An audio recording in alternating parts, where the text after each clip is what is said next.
Saudi আরব এমন একটি গর্ত খুঁজে পেয়েছে যে গর্তকে প্রায় তারা 1400 বছর ধরে খুঁজছিল। আর এর জন্য মদিনা শহরের আশেপাশে যতগুলো বড় বড় গর্ত রয়েছে সবগুলোকে এমন ভাবে খুঁজেছে যার কারণে তাদের কাছে এমন একটি জিনিস ইতিমধ্যে এসে গিয়েছে যা জানলে আপনিও অবাক হবেন। আর এটি ইসলাম ধর্মের অত্যন্ত গুরুত্বপূর্ণ একটি জিনিস। সেই জিনিসটি হলো একটি আংটি। হ্যাঁ, একটি আংটির জন্য মূলত সৌদি আরব সরকার অনেক বড় বড় গর্ত খুঁড়েছিল।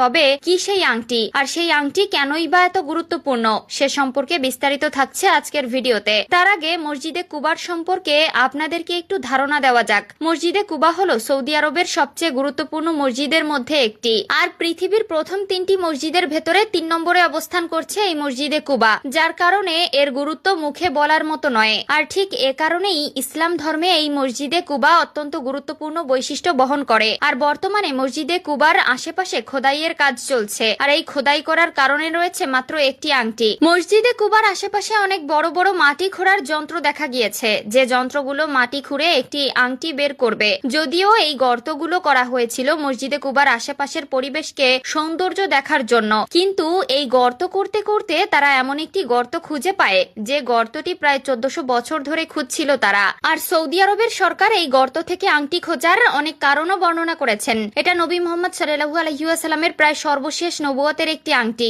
আর এটা মোবারক আংটিও বটে, যেটার উপর আমাদের সবার প্রিয় নবীর নামও লেখা আছে। আর মসজিদে কুবা সৌদি আরবের মদিনায় অবস্থিত।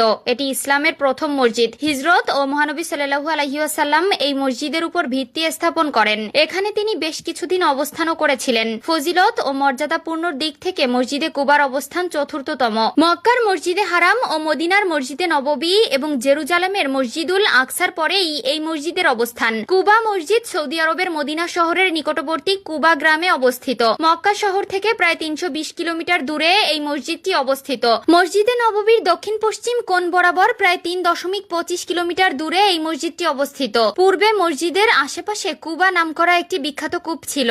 তৎকালীন সময়ে এই কূপকে কেন্দ্র করে একটি জনবসতি গড়ে ওঠে। সেই জনবসতি কুবা মহল্লা নামে পরিচিত। কালের পরিক্রমায় এই মসজিদকে কুবা নামকরণ করা হয়। মসজিদে কুবা ইসলামের ইতিহাসে প্রথম নির্মিত মসজিদ। মহানবী সাল্লাল্লাহু আলাইহি ওয়াসাল্লাম মক্কা থেকে মদিনায় হিজরত করার সময় মদিনার অদূরে কুবায় এই মসজিদ নির্মাণ করেন। এর আগে মক্কায় তিনি কোনো মসজিদ নির্মাণ করেননি। হিজরতের প্রথম দিন কুবা অবস্থানকালে এই মসজিদের ভিত্তি স্থাপন করেন। মসজিদের নির্মাণ কাজে সাহাবাদের সঙ্গে স্বয়ং রাসূলুল্লাহ সাল্লাল্লাহু আলাইহি ওয়াসাল্লাম অংশগ্রহণ করেন। পবিত্র কোরআনে কুবার অধিবাসী ও মসজিদে কুবার প্রশংসা করেন আল্লাহ তাআলা। তিনি বলেন, যে মসজিদ প্রথম দিন থেকে তাকওয়ার উপর প্রতিষ্ঠিত সেখানে অবস্থান করা আপনার জন্য অধিক সঙ্গত। সেখানে এমন কিছু লোক রয়েছে যারা পবিত্রতা পছন্দ করে। আর আল্লাহ তাআলা